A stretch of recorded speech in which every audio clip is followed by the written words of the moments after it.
that too for you all. Shobha explores.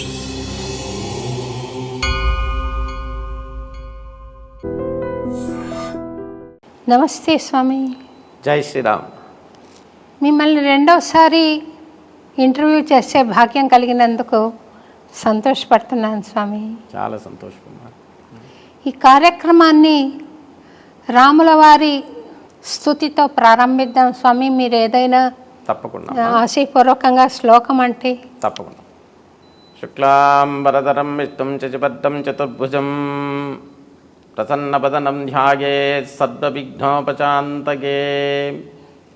రామాయ రామభద్రాయ రామచంద్రాయ వేధతే రఘునాథాయ నాథాయ సీతాయ పతయే నమః.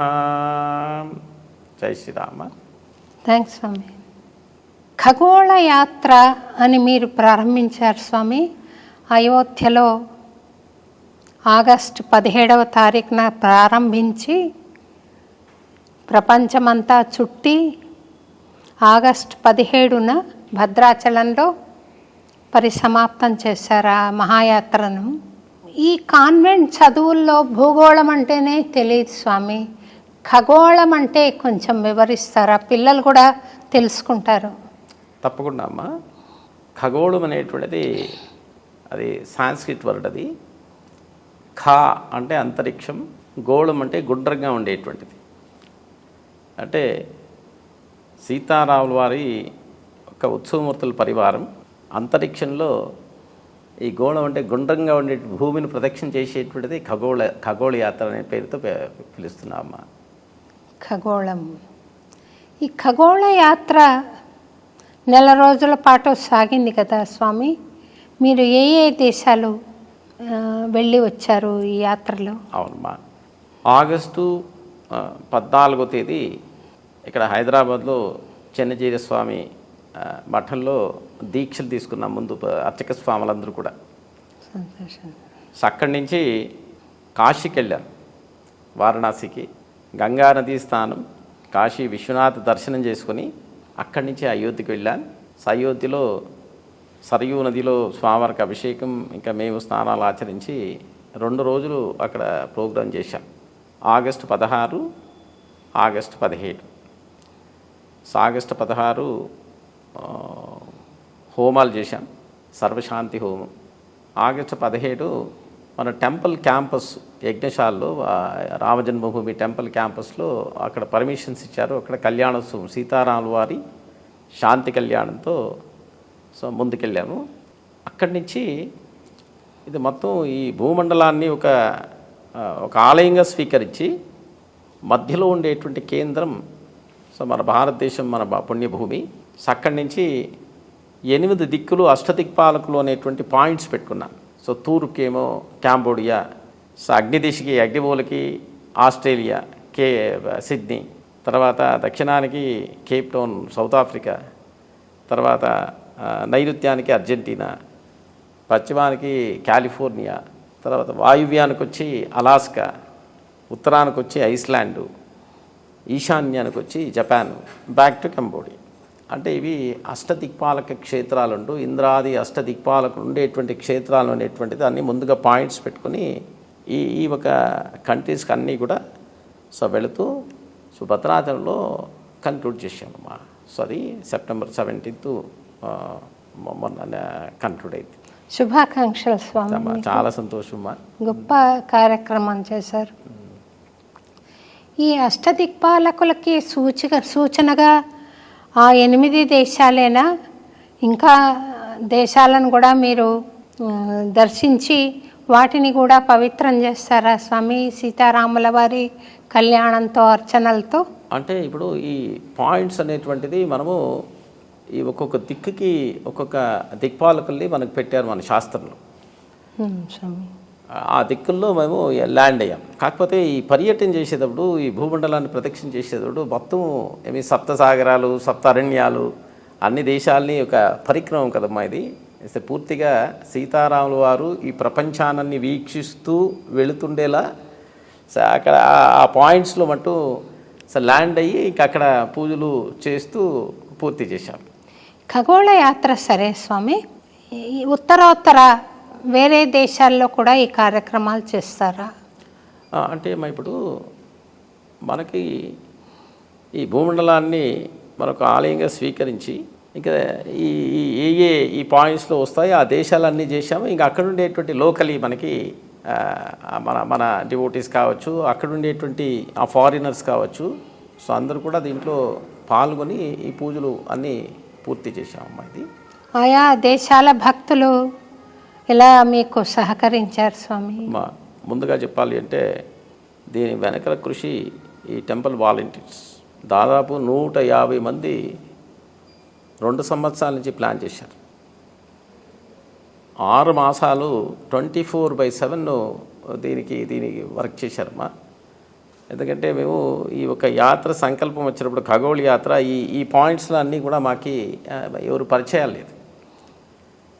So పరిచయం ఏర్పడాలి, తర్వాత అక్కడ మనకి కాంటాక్ట్ కావాలి, అక్కడ మనకి వెన్యూ కావాలి. సో అక్కడ మనలో మన కమ్యూనిటీ మన భక్తులందరూ కూడా దాంట్లో పాల్గొనాలి అనేటువంటిది ఈ యాత్ర ఉద్దేశం. ఇది చాలా ప్రతి ఒక్క కంట్రీలో కూడా ప్రతి పాయింట్లో కూడా మన వాళ్ళు అక్కడ ఉండేటువంటి లోకల్ మన తెలుగు అసోసియేషన్స్ అంటారా, ఇండియన్ అసోసియేషన్స్, మన ఎంబాసీస్ వీళ్ళందరినీ కన్సల్ట్ చేసి ముందుగా ఆ కాంటాక్ట్స్ని ఇంట్రొడ్యూస్ చేసుకొని ఈ ఒక యాత్ర గురించి వాళ్ళకందరికీ చెప్పి తర్వాత వాళ్ళందరూ కూడా ఆ పాయింట్స్లో ఉండే వాళ్ళందరూ కూడా ముందుకు వచ్చారు. ముందు వచ్చేది కాకుండా చాలా ఉత్సాహంగా అక్కడ లోకల్ కమ్యూనికేషన్, వాట్సాప్ గ్రూప్స్లో, తర్వాత లోకల్ ఛానల్స్లో, రేడియో అనౌన్స్మెంట్స్తో అన్నీ కూడా వాళ్ళు స్ప్రెడ్ చేసి ఓవరాల్గా ఏంటంటే చాలా ఒక మంది భక్తులు దాంట్లో పాల్గొనేలా చేసి ఈ యాత్ర పూర్తి అయింది. మా సంతోషం స్వామి. ఈ ఖగోళ యాత్ర తర్వాత మీ కార్యక్రమం ఏముంటుంది స్వామి? అమ్మ ఇప్పుడు యాత్ర ఇది భగవత్ సంకల్పంతో లోక కళ్యాణం కావాలి అనేటువంటి సంకల్పంతో జరిగిండేటువంటి యాత్ర. అంటే ఈ భూమండలంలో ఉండేటువంటి సమస్త జీవులు భక్తులు వాళ్ళందరికీ రామానుగ్రహం ఉండాలి అనేటువంటి ప్రార్థనతో సో ఇది పూర్తి అయింది. ఇది అయిన తర్వాత ఇప్పుడు స్వామివారిని కన్క్లూజన్ అయ్యి భద్రాచలంలో పూర్తి చేశాము. ఇంకా ఆ ఉత్సవమూర్తులను అమెరికాకి తీసుకుని వెళ్తున్నాము. ఇంకా అమెరికాలో తీసుకొని వెళ్ళి ఆలయం నిర్మాణం ప్రారంభమవుతుంది. ఆ ఆలయం నిర్మాణం అయిన తర్వాత ఆ ఉత్సవమూర్తులు ఏదైతే ఉన్నారో ఆలయంలో శాశ్వతంగా ప్రతిష్ఠ చేసి ఇంకా లోకార్పణ చేయాలమ్మా. అది నెక్స్ట్ ప్లాన్ అమ్మా. అది సంతోషం స్వామి. అక్కడ అట్లాంటాలో ఈ ఆలయ నిర్మాణం ఎంతవరకు వచ్చిందంటారు స్వామి? అమ్మ ఇది 2016లో ఈ సంకల్పం బయటకు వచ్చింది. సో తర్వాత కుంభకోణంలో భద్రాద్రి సీతారాముల వారు ఉత్సవమూర్తులు చేసుకొని సో భద్రాద్రికి తీసుకొచ్చి అక్కడ పూజలు చేసుకుని గోదావరి నదిలో అభిషేకాలు, తర్వాత ఆలయంలో పూజలు చేసుకుని అక్కడి నుంచి ఒక 108 దివ్యదేశాల యాత్ర అనేటువంటి పేరుతో ఒక 22 సీట్స్ వెహికల్లో 10 మంది అర్చక స్వాములు మొత్తం 108 దివ్యదేశాలు అంటే వైష్ణవ క్షేత్రాలు, దాంట్లో 106 దివ్యదేశాలని సందర్శన చేసుకుని ఒక ప్రదక్షిణ పూర్తి చేసుకుని అక్కడి నుంచి అమెరికాకి వెళ్ళి సో అమెరికాలో ఒక సీతారాముల వారి కళ్యాణాలు చేశాం. సో అది పూర్తిగా మన అమెరికా మొత్తం ప్రదక్షిణ చేస్తూ 4 సంవత్సరాలు కళ్యాణాలు చేసి 2018లో ఒక డివోటీ 33 ఎకరాలు ఆలయానికి భూదానం చేశారు. 2019లో భూమి పూజ చేశాము. ఆ భూమి పూజ చేసినప్పుడు కూడా భద్రాచలం నుంచి ఒక అర్చక స్వాములు అక్కడికి వచ్చి ఆ భూమి పూజ నిర్వర్తించి వెనక్కి వచ్చారమ్మా. 2020-21 కోవిడ్లో హోల్డ్ అయింది. 2022 May 19 మనకి కౌంటీ నుంచి పర్మిషన్ ఇచ్చారు లోకల్గా అక్కడ. ఇప్పుడు అప్పటి నుంచి ఒక 2 years నుంచి టెంపుల్ కన్స్ట్రక్షన్ యాక్టివిటీ ముందుకెళ్ళింది. ఇది సంకల్పం ఏంటి అంటే రామదాస్ గారు భద్రాచలంలో ఆలయాన్ని ఎలా నిర్మాణం చేశారో సో అది కాపీ, అలా అదే మాదిరిగా ఈ ఆలయం నిర్మాణం చేయాలనే సంకల్పం. దాదాపు 200 మంది శిల్పులు మన యాదగిరిగుట్ట చెక్కిండేటువంటి శిల్పులు, మన బాలసుబ్రహ్మణ్యం గారు ఆయన పేరు స్థపతి పేరు, ఒక 200 మంది శిల్పులు 2 సంవత్సరాల నుంచి ఈ ఆలయాన్ని చెక్కి 100% కార్వేషన్ పూర్తి చేశారు.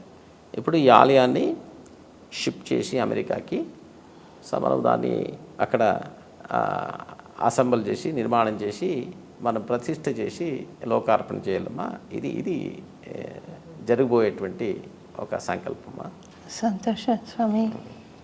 ఒక చిన్న గులకరాయి రాముల వారు తలపెట్టిన సేతు నిర్మాణానికి ఉడత మోసినందుకే దాన్ని చేతిలోకి తీసుకుని నిమిరితే ఇప్పటిదాకా 3 నామాలు దాని మీద పడ్డాయంటారు. మీరు ఇంత కార్యక్రమం చేస్తున్నారు, రాముల వారి అనుగ్రహం మీకు మెండుగా వర్షించి ఉంటుంది అనుకుంటున్నాను స్వామి. పూర్తిగా అమ్మా వాళ్ళ అనుగ్రహంతోనే ఈ కార్యక్రమాలన్నీ జరుగుతుందమ్మా. ఎందుకంటే ఇవన్నీ ఒక చిన్న పనులు కాదు, చిన్న ఒక కార్యక్రమాలు కాదు. ఇది సో ప్రపంచవ్యాప్తంగా ఈ భూమండలం ప్రదక్షిణ అంటే ఆయన అనుగ్రహం లేకపోతే మనం చేసే కాదమ్మా. ఎంతోమంది ఒక భక్తుల్ని అనుగ్రహించి అందరినీ ఒక కలిపారు. అంతేకాకుండా అన్ని పాయింట్స్లోనూ డివోటీస్ని తీసుకువచ్చారు. తర్వాత మా ప్రయాణం కూడా చాలా సుఖకరంగా క్షేమంగా మేము వెనక్కి వచ్చాము. ఇవన్నీ జరగాలి అంటే ఆయన అనుగ్రహం పూర్తిగా ఉండాలి. అంతేకాకుండా ఈ ఒక ఖగోళ యాత్రలో కొన్ని కోయిన్సిడెన్స్ అంటావా, అది పూర్తిగా భగవద్ అనుగ్రహం ఎలా ఉంది అంటే అర్జెంటీనా ఒక యాత్రది. అర్జెంటీనాలో ఒక వెన్యూ ఎక్కడ అంటే ఇస్కాన్ టెంపుల్లో మనకి ప్లేస్ ఇచ్చి అక్కడ డివోటీస్ని అందరినీ కోఆర్డినేట్ చేశారు. అక్కడ మనకి ఒక 40% మన భారతదేశానికి చెందిన భక్తులు ఉంటే ఇంక 60% అంతా ఫారినర్స్ ఉన్నారు. సో వాళ్ళు చెప్పడం ఏంటంటే 1972 నుంచి ఆ ఆలయాన్ని వాళ్ళు ఇనాగ్రేట్ చేసి అప్పటి నుంచి రోజుకి 4 హారతులు ఇస్తూ సో ప్రభుపాదుల్ని ఒక పెద్ద విగ్రహాన్ని అక్కడ పెట్టి సో వాళ్ళు ఎంతో భక్తితో పూజలు చేస్తూ ఉన్నారు. ఆ పూజలో ఒక ప్రీస్ట్ల మాల ఒక ఆయన కనిపించాడు, ఫారినర్ ఆయన. సో మంచిగా పుండాలు ధరించి ఇలా వస్త్రాలు ధారణ చేసుకొచ్చి పూర్తిగా చాలా శ్రద్ధతో కళ్యాణంలో కూర్చున్నారు. అయిన తర్వాత ఆయన లాస్ట్లో పిలిచి సో మీ పేరేంటండి మీరు అని అడిగితే ఆయన పేరు చెప్పాడు, సుందరవర రామానుజ దాసన్ అన్నాడు. సో ఏంటిది మీరు కంప్లీట్గా ప్రీస్ట్ లైఫ్ అయ్యారే అన్నాను. సో నేను శ్రీరంగానికి వెళ్ళి అక్కడ సమాశ్రయం చేసుకున్నాను గురువు దగ్గర. తర్వాత నేను పెళ్ళి కూడా అక్కడ పోయి శ్రీరంగంలో చేసుకున్నాను. 4 సంవత్సరాలు శ్రీరంగంలో ఉండి వేదపారాయణం సో రోజు పూజలు ఎలా చేయాలనేది నేర్చుకున్నాను. తర్వాత ఇక్కడికి ఇప్పుడు ఆయన ఏం చేస్తున్నాడంటే అక్కడ ఉండేటువంటి మన ఇండియన్ కమ్యూనిటీకి ఏదైనా సత్యనారాయణ వ్రతం చేయాలా లేదా గణపతి హోమం చేయాలి అంటే ఆయన వచ్చి సర్వీసెస్ ఇస్తున్నాడమ్మా. సో చాలా ఆశ్చర్యమైంది. సో మన ఒక సనాతన ధర్మం మన పూజల్ని ఎవరో ఒక ఫారినర్స్ దీంట్లో బాగా ఇన్ఫ్లుయెన్స్ అయ్యి 1972 నుంచి ఈ దారిలో ఉంటూ సో పేరు మార్చుకొని ఇక్కడ వచ్చి పెళ్లి చేసుకొని సర్వీసెస్ ఇస్తున్నారు అంటే మన సనాతన ధర్మం ఎంత ఒక ఎక్స్పాండ్ అయింది అనేటువంటిది చాలా సంతోషమైంది. అంతేకాకుండా అక్కడ ఉండేటువంటి భక్తులు కూడా 60% అంతా వాళ్ళే ఉన్నారమ్మా. వాళ్ళ పేర్లు కూడా అంతా మన పేర్లు పెట్టుకున్నారు. చాలా బాగా అనిపించిందమ్మా. అంతేకాకుండా రామానుగ్రహంతో అలాంటి భక్తులే దైవ స్వరూపం. ఆ స్వరూపాలని రాముల వారి దర్శనం వాళ్ళని చూసుకుంటూ అలా వచ్చాము. ఇంకొక పాయింట్ కూడా మాకు ఐస్లాండ్లో కూడా ఇస్కాన్ టెంపుల్ వాళ్ళు కోఆర్డినేట్ చేశారు. అక్కడ కూడా ఒక ఆయన ఆ లోకల్ ఐస్లాండ్కి చెందిండేటట్టు ఆయన సో ఆయన 7 years మాయాపూర్లో గురుకులంలో అక్కడ వేదాధ్యయనం చేసి అక్కడ అమెరికాలో మన పాపని పెళ్లి చేసుకొని పూర్తిగా ఒక ఆలయాన్ని కట్టాలి ఐస్లాండ్లో అని చెప్పి వాళ్ళు ప్రయత్నిస్తూ ల్యాండ్ ఏమో సేకరించారట. ఇలాంటివన్నీ కూడా పూర్తిగా ఒక భగవద్ అనుగ్రహంతో వాళ్ళు అన్నీ పరిచయం కావడం. సో మన సనాతన ధర్మం వైభవాన్ని అలా ప్రపంచవ్యాప్తంగా చూస్తూ చాలా ఉత్సాహంగా దీంతో పాల్గొని రామానుగ్రహం తీసుకున్నారమ్మా. అంటే భగవద్ అనుగ్రహంతోనే ఇవన్నీ జరిగాయమ్మా. ఈరోజు ఇక్కడ మేము కూర్చొని మాట్లాడుతున్నామంటే మమ్మల్ని క్షేమంగా స్వామివారు అన్ని యాత్ర పూర్తి చేసుకొచ్చి ఆయన అనుగ్రహంతోనే జరిగిందంత. స్వామి, మీరు అయోధ్య రాముల వారి సమక్షంలో ఖగోళ యాత్ర ప్రారంభం చేశారు. మోడీ గారి సంకల్పం కృషి తోడై రాముల వారు అయోధ్యలో స్థిరపడ్డారు. సాక్షాత్తు రాముల వారే తరలి వచ్చి తన స్థానంలో నిలబడ్డాడు అన్న భావం నాకైతే కలిగింది స్వామి. ప్రజలందరికీ కూడా కలిగింది. ఆ రోజు ఆనంద బాష్పాలు కాల్చిన వాళ్ళు చాలామంది ఉన్నారు. ఆ ప్రదేశంలో మీరు ప్రారంభించారు ఖగోళ యాత్ర. మీ అనుభవం ఏమైనా ఉందా స్వామి? అమ్మ, మా జన్మజన్మల పుణ్యం ఇది. ఎందుకంటే దాదాపు 500 సంవత్సరాల నుంచి ఆలయం నిర్మాణం చేయాలి అని మన పెద్దలందరూ కూడా ఆ భాగ్యం వాళ్ళకి దక్కలేదు. మన ఈ సమయంలో జనవరి 22వ తేదీ 2024 అక్కడ రాముల వారు ఆలయం ప్రతిష్ఠ అయింది అంటే మన మొత్తం యావత్ ప్రపంచంలో ఉండే భక్తులందరూ కూడా ఆనందించారు. ఒక విశేషంగా హారతలు ఇవ్వడం, అక్షంతలను అందరికీ పంచడం చాలా ఆనందంగా స్వీకరించి చాలామందికి అమ్మా, నాకు కూడా ఆనంద బాష్పాలు వచ్చాయమ్మా. ఎందుకంటే అంత ఒక అద్భుతమైనటువంటి ఒక అనుభూతి అది. ఇంకొక విశేషం ఏంటి అంటే ఈ ఒక ఖగోళ యాత్ర ఇదే సమయంలో ఆలయం ప్రతిష్ఠ అయిన తర్వాత ఆలయం క్యాంపస్లో చేయడం అనేటువంటిది సీతారాముల వారి కళ్యాణం బహుశా ఇది ఈ Shri Bhadradri temple of USA ఆ టెంపుల్ తరపున మొదటి కళ్యాణము అని నేను అనుకుంటున్నానమ్మా. మనకి కళ్యాణాలు అక్కడ ఉండదు అక్కడ. సో అది దాన్ని చెప్పలేము. వి క్యాంట్ ఎక్స్ప్రెస్ దట్ వర్డ్స్లో మనం పెట్టి చెప్పేదానికి సాధ్యం కదమ్మా. అంత బాగా ఫీల్ అయ్యామా. ఇంకొకటి ఏంటంటే ఆ రోజు సాయంత్రం 2 రోజులు ఉన్నాం అక్కడ. ఒక్క అడక్క తినేవాడు కనిపించలేదమ్మా అయోధ్యలో స్వామి. సో బెగ్గర్స్ అంటావు కదా, అడక్క తినేవాడు ఎవ్వరు కనిపించలేదు అక్కడ. సాయంత్రం ప్రతి ఇంట దీపారాధన, భజనలు ఎలా ఉంది అంటే మొత్తం గత వైభవం మన రామాయణంలో ఎలా మనం చదివామో అలా ఫీల్ అయ్యానమ్మా. ఇంకా అంత ఒక అద్భుతమైనటువంటి ఒక అయోధ్య ఈరోజు మనం చూస్తున్నామమ్మా. అక్కడ ఆ ఊర్లో నేను వినింది ఏంటంటే 7,000 మఠాలు ఉన్నాయి అయోధ్యలో. ఆథరైజ్డ్ మఠాలు, అనాథరైజ్డ్ ఇంకా ఉన్నాయంట. అంటే మొత్తం అయోధ్య అంతా కూడా ఒక అద్భుతమైనటువంటి ఒక క్షేత్రం అది. సో చాలా బాగా అనిపించింది నాకు. ఇంకొక సంతోషం కలిగిస్తున్న విషయం ఏమంటే నిర్విఘ్నానికి మీరు శుక్లాంబరధరంతో ప్రారంభించారు. అలాగే కాశీకి వెళ్ళొచ్చారు. దేవతా స్వరూపాలందరినీ గౌరవిస్తున్నారు. చిన్నజీయర్ స్వామివారికి కూడా దుర్గా అష్టమి రోజు మేము ఇక్కడ ధైర్య అవార్డు ఇస్తాం స్వామి. ఎవరైనా ఒక విశిష్ట మహిళకి, సమాజానికి పనికి వచ్చే సేవ చేసిన విశిష్ట మహిళకి ధైర్య అవార్డు ఇస్తాం. ఆయన ఈ దుర్గాష్టమి రోజు నన్ను పిలిచారు. దుర్గా మాకు మేనత్త అన్నారు. నాకు చాలా సంతోషం అనిపించింది స్వామి. మీరు అదే భావనలో కొనసాగుతున్నారు. సంతోషం స్వామి. చాలా సంతోషం. నేను మీ వేదాధ్యయనం కానీ, వేద పఠనం కానీ, మీరు చేస్తున్న సేవ పట్ల కానీ, మీ సాధన పట్ల కానీ అపారమైన భక్తి గౌరవాలతో నేను ఒక ప్రశ్న అడగదలుచుకున్నాను స్వామి. ఇటీవల నేను ఒక విషయం విన్నాను. భద్రాచలం దేవస్థానం వారు కొంత మీరు చేస్తున్న సేవను ప్రశ్నించారను ఏమో విన్నాను. ఏమిటి ఆ విశేషాలు ఏమైనా పంచుకోగలుగుతారా? తప్పకుండా అమ్మా. మేము 16వ తేదీ ఇక్కడ పరిసమాప్తి హోమం, 17వ తేదీ సీతారాముల వారి శాంతి కళ్యాణం. సో ఒక మా ఇన్విటేషన్ తీసుకొని పోయి అక్కడ ఈఓ గారికి ఇచ్చి ఇన్వైట్ చేశాం. ఈ పూజకి రావాలని చెప్పి ఆహ్వానించామమ్మా.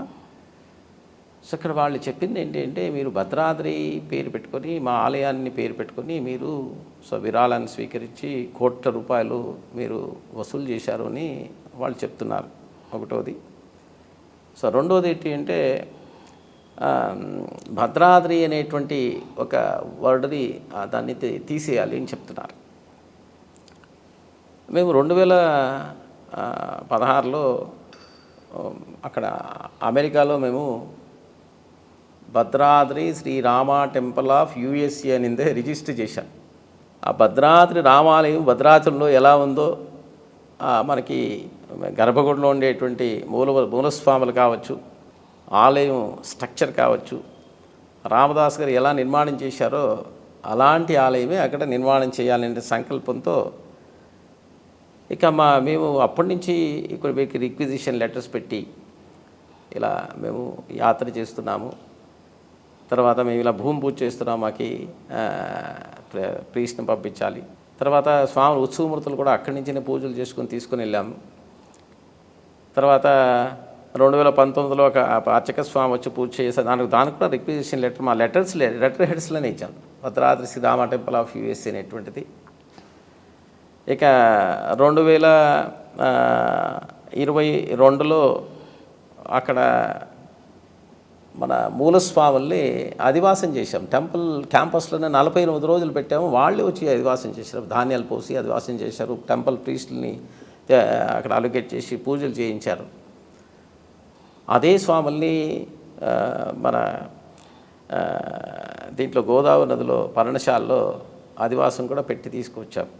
ఈ ఖగోళ యాత్రకి భద్రాచలం నుంచి మాకు ప్రీస్టులు పంపించండి అని రిక్వెస్ట్ పెట్టి మేము అదే లెటర్ హెడ్స్లో వాళ్ళకన్నీ ఇచ్చి వాళ్ళే పర్మిషన్స్ కూడా ఇచ్చారు. ప్రీస్టులు ఇద్దరు పంపించారు.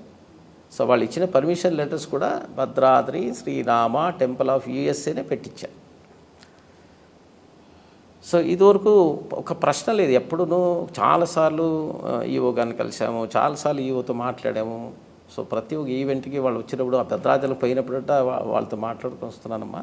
సో ఒక షాకింగ్, ఒక సర్ప్రైజ్ ఏంటంటే ఇన్విటేషన్ తీసుకొని పోయి ఇచ్చినప్పుడు వాళ్ళు నాకు ఇది మొదటిసారి నాకు తెలియదు, సో మీరు భద్రాద్రిని పెట్టుకుని మా టెంపుల్ పేరు పెట్టుకుని మీరు డబ్బులు వసూలు చేశారని చెప్పారు. అది మాకు కొద్దిగా హర్ట్ అయ్యామమ్మా. ఎందుకంటే మాది రిజిస్టర్డ్ వెబ్సైట్ ఉంది. సో ఫేక్ వెబ్సైట్ అని అంటున్నారు, ప్రచారం చేశారు. www.jaisriram.org JAISRIRAM.org అనేటువంటిది. సో ఆ వెబ్సైట్ విజిట్ అయితే అదేంటి మా టెంపుల్ నేము Bhadradri Srirama temple of US అని దానికి ఫార్వర్డ్ అవుతుంది. సో ఇవన్నీ కూడా లీగల్గా ఉండేటువంటిదే. సో మేము ఎక్కడ పోయినా Bhadradri Srirama temple of USA తరపున ఈ పూజలు చేస్తున్నాము, ఈ శాంతులు చేస్తున్నాము, ఈ కళ్యాణాలు చేస్తున్నామని చెప్పి మేము అన్నీ చేస్తున్నాం. సో ఇవన్నీ చెప్పి ఎక్కడా కూడా మన సీతారాముల వారి దేవాలయం భద్రాచలము అనేటువంటి మేము అక్కడి నుంచి వచ్చి చేస్తున్నాం అనేటువంటి వర్డ్ ఎవ్వరికీ మేము చెప్పలేదు. మేము వర్డ్ వాడకుండా మా టెంపుల్ గురించి చేస్తున్నాం. ఇప్పుడు మా టెంపుల్ పేరు చెప్పి మీరు విరాళాలు కలెక్ట్ చేశారు అంటున్నారమ్మా. నేను ఒక ప్రశ్న అడిగేది ఏంటంటే, ఇప్పుడు మీరే ఒక భక్తుడిగా విరాళాలు సమర్పణ చేయాలనుకోండి. సో మీరు ఏ టెంపుల్కి చేస్తున్నాను, నేను భద్రాచలం వాళ్ళ టెంపుల్కి చేస్తున్నానా, లేకపోతే అమెరికా టెంపుల్ వాళ్ళకి చేస్తున్నానా, లేదా ఇంకొక టెంపుల్కి చేస్తున్నానా అని తెలియకుండా మీరు డొనేషన్ ఇచ్చేస్తారా టెంపుల్కి. సో ఇవన్నీ కూడా ఒక్కసారి యోచన చేయాల్సిందేదమ్మా. ఇప్పుడు భద్రాద్రి రామ అనేది 2 వర్డ్స్ కాదు. భద్రాద్రి రాముల వారు అనేది రాముల వారికి ఒకే పేరు. అది మనకి రాముల వారు అంటే సీతా లక్ష్మణ హనుమ సమేత రామచంద్ర స్వామి దర్శనం చేసుకుంటాం ఏ ఆలయం పోయినా. రామాలయం అంటే ఆలయంతో ఆ స్వామి దర్శనం అలా మనకిస్తారు. భద్రాద్రి రామ అంటేనే భద్రాద్రిలో ఉండేటువంటి స్వాములు మన మనసుకు వస్తారమ్మా. భద్రాద్రిలో ఉండేటువంటి మూల స్వాములు అలాంటి ఒక విగ్రహాల్ని కొన్ని వందల ఆలయాలు మన మన మన ఆంధ్రలో ఉన్నాయి, మన తెలంగాణలో కూడా ప్రతిష్ఠ చేశారు. సో ఆ ఒక ఆలయాల పేర్లు కూడా శ్రీ భద్రాద్రి రామాలయం మచిలీపట్నం, శ్రీ భద్రాద్రి రామాలయం కర్నూలు, ఏదో వాళ్ళ ఊరు పేరు పెట్టుకొని ఆ భద్రాద్రి రాముల వారి ఆలయం ఈ ఊరు అని పెట్టుకుంటారు. ఎందుకంటే ఆ స్వరూపం భద్రాద్రి రాముల వారి స్వరూపం కాబట్టి, ఆ మూలవర్లు కాబట్టి ఆ పేరుతోనే మనం పిలుస్తాం. ఇంకా భద్రాద్రి అనే పేరు దాన్ని తీసేస్తే రాముల వారు అంటే భద్రాద్రి రాముల వారి కార్మ. సో అదే వాళ్ళకి చెప్పాము. ఇది భద్రాద్రి రామాలయం యుఎస్ఏని మేము పేరు కొట్టుకుంటే అది మీ ఆలయం ఎలా అవుతుంది, మీ ఆలయం తరపున మేము విరాళాలు ఎలా తీసుకున్నట్టు అవుతుంది. అదొకసారి వాళ్ళు యోచన చేయాలి దాన్ని. ఇవన్నీ కూడా తర్వాత మూలస్వాముల్ని వెబ్సైట్లో పెట్టుకున్నారు అని అంటున్నారు. భద్రాద్రి మూలస్వాముల్ని ఒక పిక్చర్ వెబ్సైట్లో మీరు పెట్టుకుంటాను అంటున్నారు. సో వెబ్సైట్లో ఇప్పుడు మనకి భద్రాచలంలో మనం పోతే మన గుర్తుగా ఒక ఫోటో తీసుకొస్తాం స్వామివారిది. సో మనం మన ఇంట్లో పెట్టుకుంటాము, ఎప్పుడు ఆ స్వామివారిని స్మరిస్తూ మనం దండం పెట్టుకుంటాం. అంతేకాకుండా ఈ అమెరికాలో నిర్మాణం అవుతున్న ఆలయం కూడా ఆ స్వాములు సేమ్ అదే మూర్తులే భద్రాచలంలో ఎలా ఆలయం నిర్మాణం చేస్తున్నారో ఆ మూలవర్లు కూడా అదే మూలవర్లే ఇక్కడ కూడా ప్రతిష్ఠ చేస్తున్నారు. ఇంకా వాళ్ళు మూలవర్లే వెబ్సైట్లో పెట్టుకున్నారు. ఇవన్నీ కూడా ఆరోపణలు చేశారమ్మా. సో దానికి నేనేం చెప్తున్నానంటే సమాధి రిజిస్టర్డ్ వెబ్సైట్ ఉంది, తర్వాత ఒక రిజిస్టర్డ్ ఆర్గనైజేషన్, ఇది ధర్మబద్ధంగా ఆలయాన్ని నిర్మాణం చేస్తూ ఉండేటువంటి ఒక మార్గం ఇది. సో దీంతో చాలామంది వాలంటీర్స్ పనిచేస్తున్నారమ్మా. అందరినీ హర్ట్ చేశారు ఈ మాటల్లో. అంతేకాకుండా ఆ కళ్యాణం కూడా మేము పెట్టిన బ్యానర్స్ అన్నీ కూడా మొత్తం పెరికేశారు, భద్రాచలంలో తీయించేశారు. ఇంకా పోలీస్ వాళ్ళు వచ్చి అడుగుతూనే ఉన్నారు మమ్మల్ని, సో మీరు భద్రాద్రి పేరు పెట్టుకున్నారు అంటున్నారు, సో కళ్యాణం ఎలా చేస్తున్నారు అని ప్రశ్నిస్తున్నారు. మాకేంటంటే ఫైనల్గా వీళ్ళు కళ్యాణం ఆపే వరకు వచ్చేసింది అక్కడ. సో దైవానుగ్రహంతో రాముల వారు, సీతమ్మ వారు, ఆంజనేయ స్వామి ఈ పరివారము అనుగ్రహంతో సో నిర్విఘ్నంగా కళ్యాణం పూర్తి అయిందమ్మా. తర్వాత ఊరేగింపు కూడా పూర్తి చేశాం. సో ఈ ఆరోపణలు ఏం చేస్తారో మావన్నీ కూడా అది సత్యానికి దూరమైండేటువంటిది. అలాంటి పనులు మేము ఎప్పుడు చేయం. సో ఎందుకంటే కడుతూ ఉండేది రామాలయం, ధర్మ మార్గంలో ఒక రామాలయం నిర్మాణం చేయాలి, కానీ ఇలాంటి దారిలో చేసేటువంటి ఒక ప్రవృత్తి కానీ అది మాలో లేదమ్మా. అది చెప్తున్నాను. పరమ భాగవతోత్తముడైన భద్రాచల రామదాస్ వారు ఆలయ నిర్మాణం చేసి చెరసాల పాలయ్యారు. అంతటి మహానుభావుడికే అంతటి కష్టం తప్పలేదు కదా స్వామి. కాబట్టి ఇది కూడా తీరిపోతుంది, రాముల వారే ఈ కష్టాన్ని తీర్చి మిమ్మల్ని ముందుకు తీసుకెళ్తారు అని నేను భావిస్తున్నాను. రాముల వారు ఆలయం నిర్మాణం చేస్తున్నాము కాబట్టి ఆ రామరక్ష సో మాతో ఎప్పుడు ఉంటుందనే మా పూర్తిగా సో 100% నమ్మకం అమ్మ. అంటే రామదాస్ గారిని శిక్షించారు. ఎవరు శిక్షించారు అని మనం ఒకసారి చూస్తే ధర్మం తెలియనటువంటి ఒక తానిషా రాజు, ఆయనకి ధర్మం అంటే ఏమి అప్పటికి తెలియదు ఆయనకి. సో కట్టిండేటువంటి రామాలయం మంచి కార్యం చేశారు అనేటువంటిది ఆయన చూడకుండా సో వేరే రీతిలో ఆయన తీసుకొని పోయితే జైల్లో పెట్టారు, ఆయన్ని శిక్షించారు, బాధలు పెట్టారు. మీకంతటి ముప్పు రాదు స్వామి. కాదమ్మా, నేనేం చెప్తున్నానంటే ధర్మం తెలిసిండేటువంటి ఒక రామాలయాన్ని పరిపాలన చేస్తుండేటువంటి ఒక రామాలయాన్ని నిర్మాణం చేస్తే ఒక ఎంకరేజ్ చేసి, అంటే ఆయన ప్రభుత్వ ధనం వాడారని వారి పట్ల ఒక ఛార్జ్ ఉండింది. అవునమ్మా. కానీ సత్యసాయి బాబా వారు ఒక మాట అనేవారు స్వామి, నిస్వార్థంగా ఏమి చేసినను తప్పు లేదు. ఆయన వర్బాటం చెప్తున్నా నేను, ఏమి చేసినను తప్పు లేదు నిస్వార్థంగా అనేవారు. కాబట్టి ఆయనకు స్వార్థం ఉందని నేను అనుకోను. అయినా తానిషా అట్లా. అవునమ్మా, ఇది సముద్ర మథనం చేసేటప్పుడు ముందుగా విషం వచ్చిందమ్మా, తర్వాతే అమృతం వచ్చింది స్వామి. సముద్రం చిలికేటప్పుడు రాక్షసులు దేవతలమ్మా, సో ముందుగా విషమే బయటకు వచ్చిందమ్మా. అవును స్వామి. సో విషం వస్తేనే అమృతం తర్వాత వచ్చిందమ్మా. ఇవన్నీ కూడా ఈ ఆరోపణలు కావచ్చు, ఈ మాటలు కావచ్చు, అలా స్వీకరిస్తూ మనకి వాళ్ళ కర్తవ్య నిర్వహణలో వాళ్ళు ఉన్నారు స్వామి. వాళ్ళకు కూడా సత్యాసత్యాలు తెలుస్తాయని అనుకుందాము. రెండోది ఒక చిన్న ఉపమానం చెప్తాను స్వామి. అబద్ధము ఒక సెలయేరులో స్నానం చేస్తోందిట. చేస్తూ ఉండి నిజాన్ని పిలిచిందిట, నువ్వు కూడా స్నానం చేయి, నీళ్లు బాగున్నాయని. తను పిలుస్తోంది కదా అని సత్యం కూడా నీళ్ళని చూసి బాగున్నాయనుకుని తను కూడా స్నానానికి దిగిందిట. ఇంత లోపల అబద్ధం ఏం చేసింది, గబగబా బయటికి వచ్చేసి ఈ సత్యం బట్టలు వేసుకుని బయటికి వెళ్ళిపోయింది. ఏంటి ఇట్లా చేసింది అబద్ధం అని అనుకుని నిజం మెల్లిగా బయటికి వచ్చి తలుపు కొడుతుంటే అది ఒక స్విమ్మింగ్ పూల్ లాంటిది ఉన్నట్టుంది, గొళ్ళెం వేసేసి వెళ్ళిపోయింది. ఎప్పటికో ఎవరో వచ్చి తలుపు తీస్తే నిజం బయటికి వచ్చిందిట. నిజం బయటికి వచ్చి నేను నిజాన్ని, అది నా బట్టలు వేసుకొని తిరుగుతోందని చెప్తుందట. ఎవరు వినట్లేదట. చిచి నువ్వు నగ్నంగా ఉన్నావు వెళ్ళిపో అంటున్నట్ట. సత్యం ఎప్పుడు నగ్నంగానే ఉంటుంది, నువ్వు వెళ్ళిపో అంటుందిట.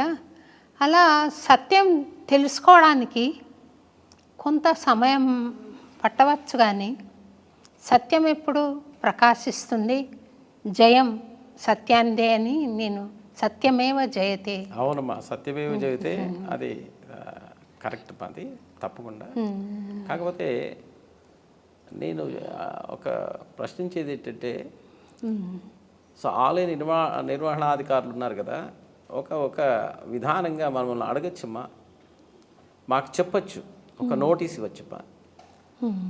సో నోటీస్ ఇచ్చి మీరు అలా చేశారు, ఇప్పుడు కాదమ్మా, భూమండలం అంతా ప్రదక్షిణ చేసుకొని లోక కళ్యాణం కోసం ఒక మంచి కార్యం చేశాం కదా, మీకు తెలుసది. ఒక్క మాట మీరు స్వామి మీరు మంచి కార్యం చేశారు, ఇది చాలా బాగుంది అని చెప్పి, ఇదిగో ఇలా ఉంది సో మీరు అని ఒక దివే మనం ఎలా అడిగేది అనేది కూడా ఒక బాగుంటుంది. మా హర్ట్ చేసి అడిగేదానికంటే మీరు ఇలా పేరు పెట్టుకున్న, ఎందుకంటే 9 సంవత్సరాల నుంచి తెలుసు వాళ్ళకి. సో ప్రశ్న ఆ రోజే వాళ్ళు ప్రశ్నించమ్మా, వాళ్ళ అధికారులు కాబట్టి వాళ్ళు ఇప్పుడు కూడా అడిగేది తప్పు అని నేను చెప్పడం లేదు. కాకపోతే ఇది పూర్తిగా వాళ్ళు చేసే ఆరోపణలకి మేము సమాధానాలు చెప్తున్నాం అమ్మా.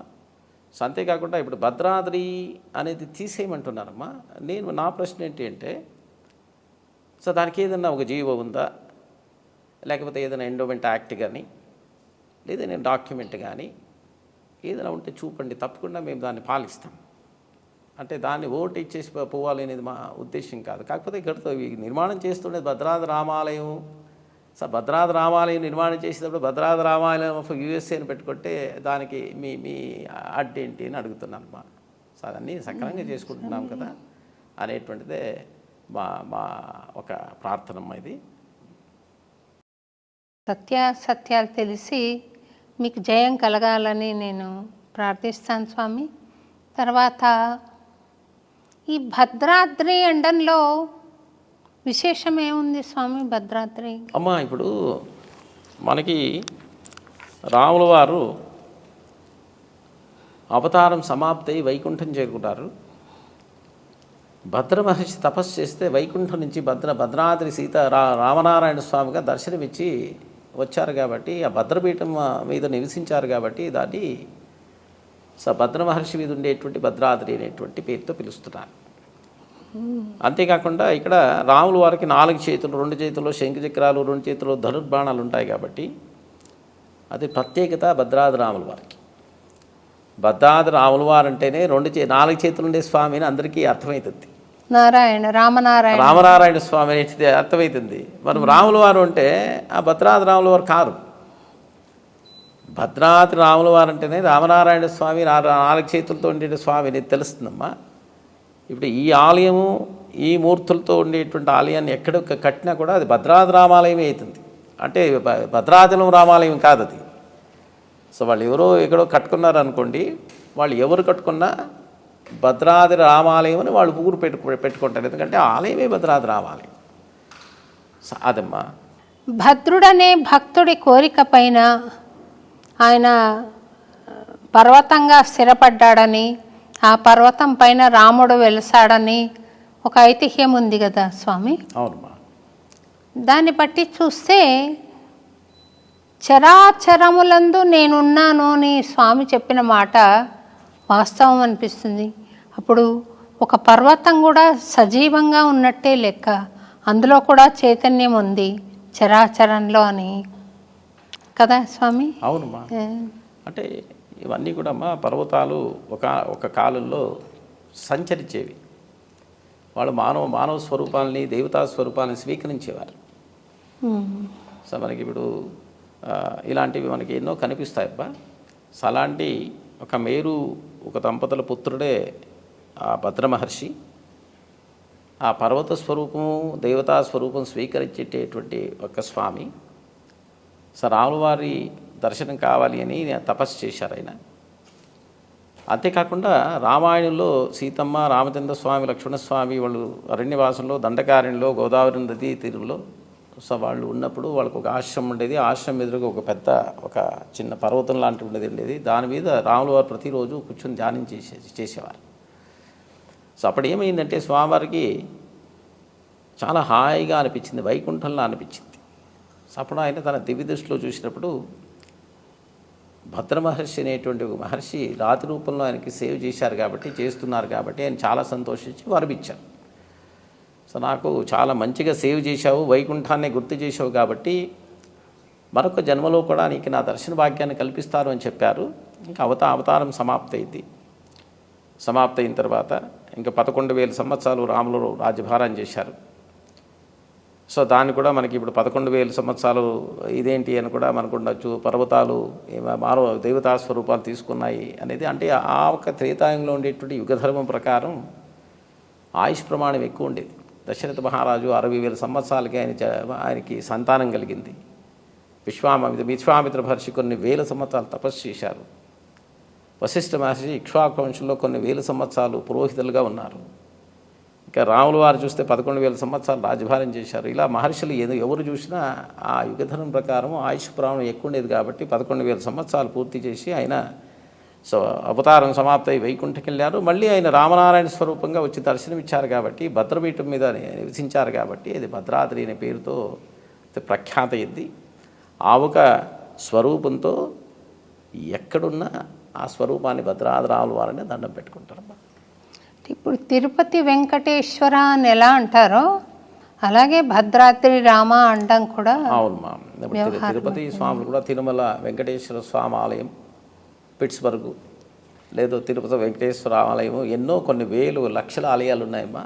సో తిరుమల వెంకటేశ్వర స్వామి ఆలయం పెట్టుకోండివి కొన్ని వేలు ఆలయాలు ఉన్నాయమ్మా. అవన్నీ చాలా పేరు పెట్టుకోవచ్చమ్మా. ఎందుకంటే ఆ స్వామి స్వరూపాన్ని వాళ్ళు పెట్టుకొని పూజ చేస్తున్నారు కాబట్టి. సో భద్రాద్రి అనేది కానీ తిరుమల అనేది కానీ ఇది భద్రాద్రి ఇది ఎవరిదో ఒక ప్రాపర్టీ కాదు కదమ్మా. అందరి భద్రాద్రి రాముల వారు అంటే ప్రపంచానికి అందరికీ కావాల్సినటువంటి స్వామి, అందరూ ఆరాధించేటువంటి ఒక స్వరూపం కాబట్టి ఆ స్వరూపాన్ని ఎవరైనా పెట్టుకొని భద్రాద్రి రాముల వారు అంటే తప్పలేదు అని మా అభిప్రాయం. అందుకోసమే ఆ పేరుతో మేము తీసుకుని వెళ్తున్నాం. ఇంకొక విషయం అడుగుతాను స్వామి మిమ్మల్ని. రాముల వారు రావణాసురుడి వధ చేశారు కాబట్టి ఆయన బ్రహ్మహత్య పాతకాన్ని నివారణ చేసుకోవడానికని రామేశ్వరంలో శివలింగాన్ని ప్రతిష్ఠ చేశారు అంటారు.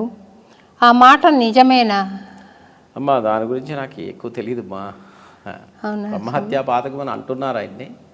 రావాలి అంటే ఇక్కడ మనం ప్రధానంగా చూడాల్సింది ఏంటంటే రాక్షసత్వాన్ని నిర్మూలన చేశారు ఆయన. ధర్మ సంరక్షణ కోసంగా ఆయన అవతారం వచ్చింది కాబట్టి రాక్షసత్వాన్ని పూర్తిగా నాశనం చేసి ప్రజలకు మంచి చేసి వెళ్ళేటువంటి ఒక విషయం మనం ఇక్కడ అర్థం చేసుకోవాల్సింది. ఇక దాంట్లో మనము పురాణాలు మనకి పూర్తిగా మనము ప్రమాణాలుగా స్వీకరిస్తే సో ప్రతి ఒక్క విషయం కూడా మనం చెప్పాల్సింది మనం ప్రమాణంగా స్వీకరించాలమ్మా. సో అలా కూడా ఆయన చేసిండొచ్చు. రాముడి జీవితంలో సుఖమంటూ లేదని ఆయనను ఆరాధించే భక్తులు కూడా అటువంటి కష్టాలే పడతారని ఒక అపోహ ఉంది స్వామి భక్తుల్లో. నేను విన్నా నీ మాట చెప్పడం. కానీ ఆపదామపహర్తారం దాతారం సర్వసంపదాం లోకాభిరామం శ్రీరామం భూయో భూయో నమామ్యహం. అది నాకు తెలుసు. కానీ మూఢభక్తి అది, లేకపోతే అపోహ, అజ్ఞానమా తెలీదు. నేను వింటున్నాను ఈ మాట మీ ద్వారా. అది కొంచెం తేట తెల్లని చేద్దాం అనుకుంటున్నాను. తప్పకుండా అమ్మా. ఇప్పుడు ఒక దీపం వెలుగుతూ ఉంటుందమ్మా స్వామి. ఒక దీపం వెలుగుతూ ఉంటుంది, ప్రపంచానికి వెలిగిస్తుంది. కాకపోతే అది చీకట్లోనే ఉంటుంది. అంటే రామస్వరూపం అనేటువంటిది ఆయన పూర్తిగా ఈ లోక కళ్యాణం కోసంగా ఉద్ధరించడానికి వచ్చిండేటువంటి అవతారం కాబట్టి రామనామ స్మరణే మనం రక్షిస్తుంది. అంత శక్తియుతమైనటువంటి నామం అది. రామా అనేటువంటి నామం. అదే కాకుండా రామనామాన్ని వింటే ఆంజనేయ స్వామి ప్రత్యక్షమే మనల్ని సంరక్షణ చేస్తారు అంటారు. అంటే ఆంజనేయ స్వామి చిరంజీవి అంటారు. త్రేతాయుగం నుంచి ఉండేటువంటి స్వామి. ద్వాపరయుగం అంతా కలియుగంతా ఎప్పుడు రామనామం ఎక్కడ వినిపిస్తే ఎత్ర ఎత్ర రఘురాత కీర్తనం తత్త తత్త కుత వత్తకాంజలిం భాష్పమాని పరిపూర్ణలోచనం మారుతిం నమత రాక్షసాంతకం అంటారు. అంటే రామనామంలో ఉండేటువంటి శక్తి లాంటిది. అంటే రామా అనేటువంటి నామం వింటే స్వామివారు ప్రత్యక్షమే మనల్ని సంరక్షణ చేసేటువంటి హనుమ. ఆ రామనామంలో 2 బీజాక్షరాలతో కూడినటువంటి చాలా సరళమైనటువంటిది, ప్రతి ఒక్కరు పఠింపదగిన ఒక అద్భుతమైనటువంటి నామం. ఆ 2 అక్షరాలు ఏంటంటే పంచాక్షరి అష్టాక్షరి మంత్రాలతో అంటే బీజాక్షరాలతో వచ్చిండేటువంటి ఒక నామం అంటారు. 2 బీజాక్షరాలు అంటారు. ఆ రామనామాన్ని జపించి ఒక వాల్మీకి అజ్ఞానంతో ఆయన బాల్యం గడిపినటువంటి వాల్మీకి ఒక అరణ్యంలో ఆ మంత్రాన్ని స్వీకరించి ఆ మంత్ర పఠనం చేసిన తర్వాత 24,000 శ్లోకాలు ఒక రచన చేసేటువంటి శక్తి కలిగినటువంటి వాల్మీకి మన విష్ణు సహస్రనామంలో పార్వతీదేవి ఒక ప్రశ్నిస్తుంది ఆ స్వామిని. పార్వత్యువాచ కేనోపాగేన లఘునా విష్ణోర్నామ సహస్రకం పఠ్యతే పండితైర్నిత్యం శ్రోతుమిచ్చామ్యహం ప్రభో అని. అంటే స్వామి అడుగుతుంది, స్వామి విష్ణు సహస్రనామ స్తోత్రం చాలా శక్తియుతమైనది అని అంటున్నారు. కాకపోతే చాలా పెద్ద స్తోత్రం ఇది. సో మాకి సమయం లేదు. దీన్ని సులభమైనటువంటి మార్గంలో రీతిలో చదివేటువంటి ఒక భాగ్యాన్ని మాకు చెప్పండి, ఒక మార్గాన్ని చెప్పండి నేను ప్రార్థన చేస్తే సాక్షాత్ పరమశివుడు చెప్పినటువంటిది ఏంటంటే ఈశ్వరమువాచ శ్రీరామ రామ రామేతి రమే రామే మనోరమే సహస్రనామ తత్తుల్యం రామనామవరాననే అనేటువంటి ఒక సమాధానం ఇచ్చారు. అమ్మా పార్వతీదేవి, సో యోచన చేయకు, నీకు ఎప్పుడు సమయం దొరుకుతుందో అప్పుడు రామ రామ రామ అని అన్నావనుకో, నీ విష్ణు సహస్రనామం పూర్తిగా పారాయణ చేస్తే ఏ ఫలితం వస్తుందో ఆ ఫలితం నీకు అందుతుంది అనేటువంటి మాట చెప్పారమ్మా. ఇలాంటివి ఎన్నో ఉన్నాయి రామచంద్ర స్వామి రామనామం గురించి. అసలు రామనామమే మనకి ఒక వరం. రామనామం పఠిస్తే ఉద్ధరింపబడతారే కానీ అది సాక్షాత్ రామరక్షది. ఆ అపోహాలు పూర్తిగా మనం మాని ఆ స్వామికి మనం పాద శరణైపోవాలమ్మా. అదే మనకి రక్షణ. ఇప్పుడు ఆంజనేయ స్వామి కార్యసిద్ధికి ప్రతీతి కదా స్వామి. ఆయనకి ఏ కార్యం చెప్పినా చాలా చక్కగా నిర్వహించి వస్తాడు. లక్ష్మణుల వారు యుద్ధంలో పడిపోయినప్పుడు సంజీవని పర్వతం తీసుకొచ్చాడు. సీతమ్మ వారిని వెతికి వచ్చి చెప్పాడు. ఇలాగా ఒకటి కాదు, ఆయన కార్యక్రమాలు విజయవంతంగా నిర్వహించుకుని వచ్చాడు. ఆ ఆంజనేయ రూపంలో ఉన్న రాముడి రూపంలో ఉన్న ఆంజనేయుడిని ధ్యానం చేస్తున్నారు కాబట్టి మీ కార్యక్రమం విజయవంతంగా సిద్ధించాలని నేను ఒక భక్తురాలిగా కోరుకుంటూ ప్రార్థన చేస్తాను స్వామి. చాలా సంతోషం అమ్మా. నాకు ఒక ప్రశ్న ఉంది స్వామి. మీ ఇష్టదైవం నరసింహస్వామి కదా? నా ఇష్టదేమో రాముల వారేమ్మా.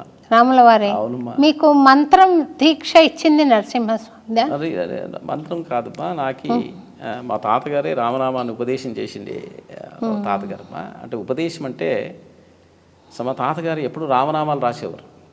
సో నేను నాకు 3-4 సంవత్సరాల వయసు అప్పుడు మా తాతతో ఎప్పుడు నేను చాలా సమయాన్ని గడిపేవాడిని.